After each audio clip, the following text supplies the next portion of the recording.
जहां रज बन करके कण के समान हो गया, इतना सरल हो गया। कण कैसी है महाराज? रज, जिसपे आप चलते हैं, धूल उड़ाते हैं। कि खदान में हीरा ढूंढने के लिए भेजा जाए तो कितना मुश्किल होगा, लेकिन मिट्टी कितनी सरल है, कहीं से भी उठाओ और किसी को भी दे सकते हो। भगवान इतनी सरल का मतलब जब योग माया, क्योंकि कंस ने देवकी के 8वें गर्भ को कन्या के रूप में पाया, वसुदेव जी यशोदा जी की कन्या को लेकर आए। तो ये जो भगवान का इस व्रज के अंदर अवतार हुआ, ये कुछ सामान्य नहीं है।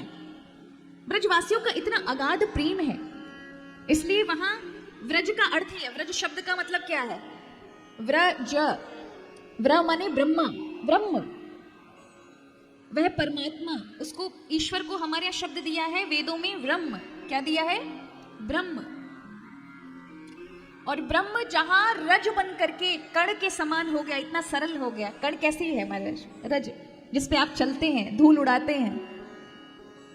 किसी से कहो भैया मिट्टी उठा के लेके आना, कितना सहज है, नीचे उठे और हाथ लगाया, मिट्टी उठा के दे दी, इतना ही सहज है ना भैया। लेकिन हमने कहा कि सोना लेके आओ तो बड़ा कठिन होगा।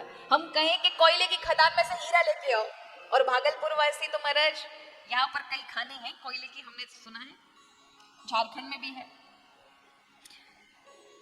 अब कोयले की खदान में हीरा ढूंढने के लिए भेजा जाए तो कितना मुश्किल होगा, लेकिन मिट्टी कितनी सरल है, कहीं से भी उठाओ और किसी को भी दे सकते हो। भगवान इतने सरल हो गए, इसलिए ब्रह्म और रज का आगे का ब्र और रज का पीछे का ज, इस तरह से बना रज, जहां ब्रह्म रज के रूप में उपस्थित है। इसलिए आप हमारे वृंदावन में कभी भी जाओ, कहीं भी किसी भी जगह चले जाओ, जहां जहां जो भी स्थान है, ऐसा कोई स्थान नहीं है जो भगवान की लीलाओं से पूर्ण नहीं हो। हमारे यहाँ पर देवी आटस है, एक जगह है जिसका नाम है देवी आटस।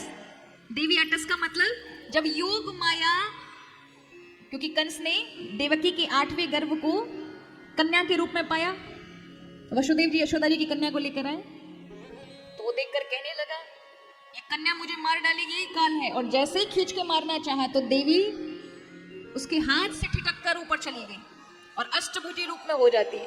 और उस समय जो अट्ठास किया, अट्ठास माने गर्जना, और इस तरह से हंसी, उसको देवी अट्ठास था नाम। वैसे तो देवी अट्ठास बोलना चाहिए, लेकिन हमारे यहाँ जिस जगह देवी को पटका देवी प्रकट हुई, उस जगह को देवी आटस कहा गया।